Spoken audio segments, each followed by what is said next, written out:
High on the hills above the Aegean Sea, a west wind blows steadily 10 months of the year.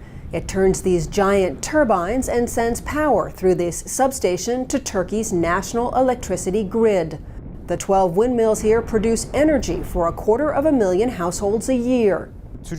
Looking at a wind map, I see three sides of Turkey are surrounded by seas. So this means a steady wind stream for the country's energy. Wind power provides about 2% of Turkey's energy. But thanks to government and international incentives and subsidies for sustainable power, it is expanding quickly.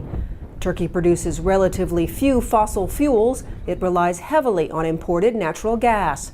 But it is rich in wind, water, and sun, all renewable, non-greenhouse gas producing sources of power. We're sure there's a growing market for wind power. Here there are plans for 15 more wind parks, so the numbers will increase even as you move away from the coasts and to the heart of the country.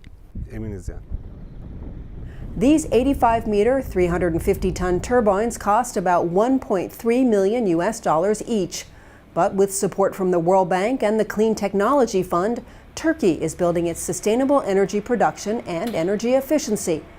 The CTF has pledged $271 million to push Turkey's market towards advanced renewables and energy savings. Without favorable loans and that push from the CTF, many Turkish business people say they could not afford to invest in sustainable, efficient power. If we didn't have the chance to find this loan, I would be doing this maybe not this year, maybe 10 years later, when I have enough funds. Today, I found this fund and then I did this job properly. Otherwise, I couldn't have done it. Today, about 60% of Turkey's power comes from fossil fuels and 60% of the country's production relies on imported energy. That must change, Turkish officials say.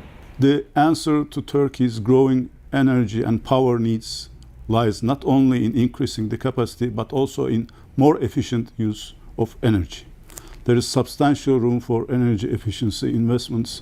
CTF's support for such investment, the Turkish government says, has laid a firm foundation for sustainable energy across the country. I believe that we have achieving the transformational change in Turkey, and awareness has increased tremendously since we started the first CTF project. So if we cannot get more money from CTF, of course the market will not collapse. These are Dora 1 and Dora 2, named after their owner's 12-year-old granddaughter. Doras 1 and 2 generate enough energy for 20,000 households every day. Dora's power comes from the earth, from boiling hot water buried 1.5 kilometers underground, which creates high-pressure gas to power turbines. Geothermal provides 0.3% of Turkey's energy. Muram Balat owns the Doras and is building Dora 3 for about $77 million. Geothermal is a very important resource that Turkish businesses are investing in.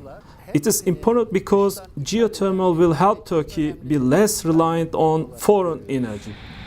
The Doras are the first such plants in Turkey, but experts say the country has the potential to be the world's biggest producer of geothermal energy. Already, the two operating Doras save over 70,000 tons of greenhouse gas emissions a year. The importance of renewable energy in Turkey's national energy policy can't be overstated. We get most of our energy from foreign markets. Renewable means a lot for Turkey in terms of energy supply security. The Doras and the electricity they produce have already changed lives. This greenhouse is heated by power from the plant 2 kilometers away. 30% of the cost of a typical greenhouse is heat. These tomatoes are, in essence, simply a byproduct.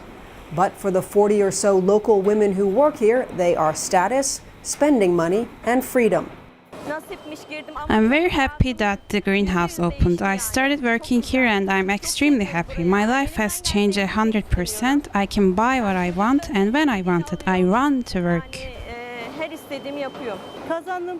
There's a beauty in earning your own money, and if you like, spending it on your kids.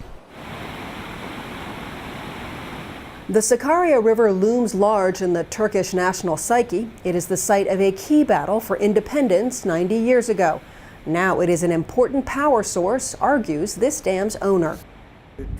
Turkey is too dependent on external energy sources. Knowing that the water was already here, doing nothing, empty water, as we say in Turkish, we could see that our government and the Turkish people would benefit. Water power already provides for about 23% of the country's energy needs. This dam has been producing power for a year, about enough for 20,000 households a day. The water flows in, moves through the turbines, and is released back into the river. The river's carp and catfish have a ladder to bypass the dam. Dams are less harmful than coal and other energy sources. Small is the key. I see a big future in supporting small hydro projects like this one.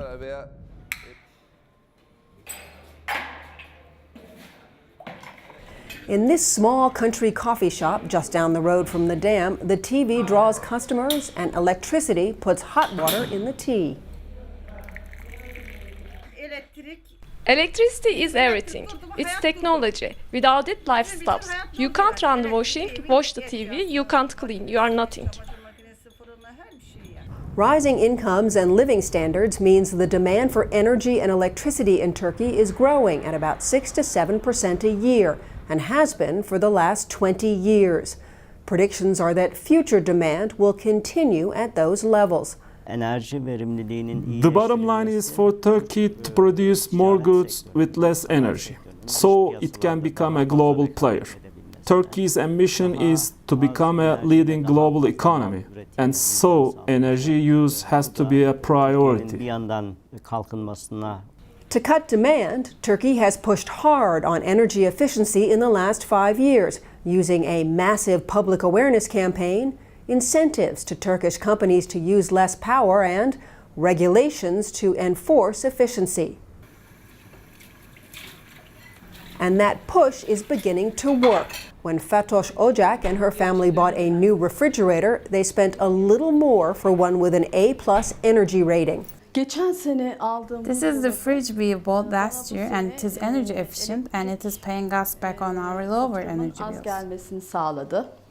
At the Arçelik store in Ankara, customers search out cleaner fridges and dishwashers. 80 to 95% of the white goods for sale in Turkey are energy saving. The first thing they pay attention to is it energy efficient? They ask about the rating, A+, A++. Turks have replaced 6.5 million lights with energy-saving bulbs, some of them after a campaign to get school kids to reduce electricity use and nag their parents into doing the same. There's been a rise in the number of bulbs I sell that are longer lasting. I would say 80-90% of my bulb sales are energy efficient.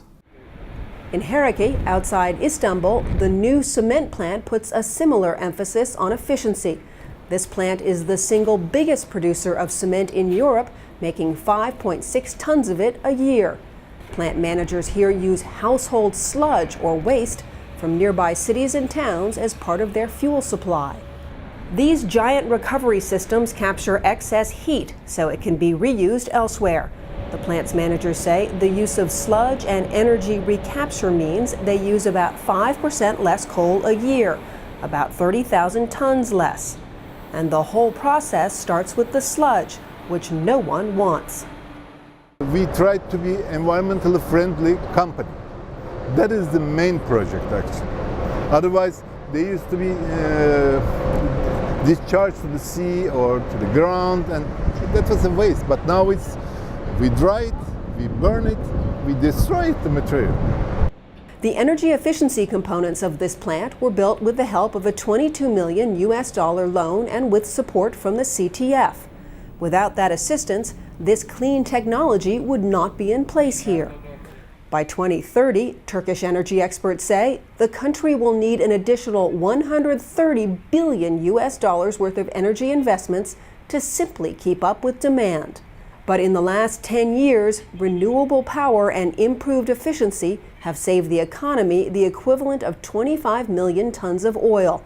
And sustainable energy is already 25% of the Turkish energy market. The goals are ambitious.